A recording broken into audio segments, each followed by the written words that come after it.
Hello, first. Thank you for taking a moment to join me. We miss you. Recently, the state of Illinois moved to Phase 3, and Governor Pritzker encouraged the local churches to determine how they would begin to gather again, with guidelines, of course. And our church leadership wants us all to move together the best that we can. We are anticipating our chance to be face-to-face soon, but we recognize that there are about 3 groups of people when it comes to getting back together. There's a group of us that are ready to start gathering now, another group that would love to meet, but wants to feel more comfortable first, and a final group that has no desire to gather in person anytime soon.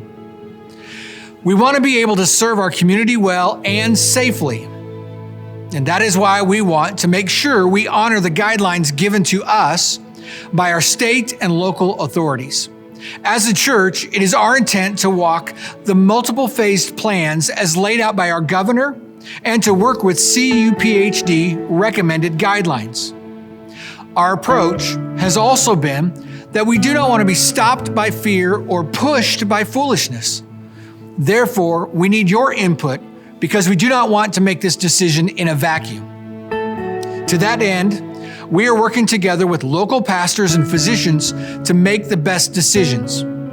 We're asking you to participate and complete our surveys that have been emailed out concerning how we handle re-entry to the building and the personal needs with COVID-19.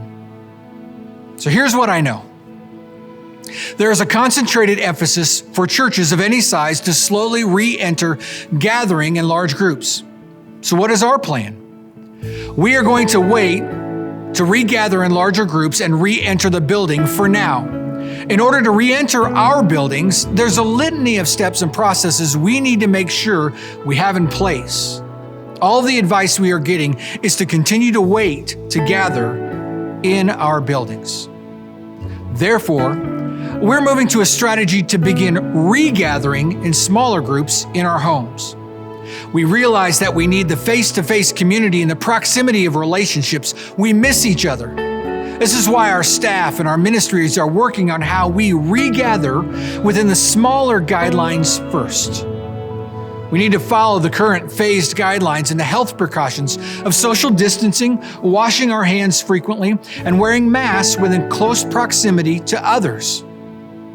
Now, the early church encountered obstacles that prevented them from gathering in large public groups, and the church flourished when they met in homes.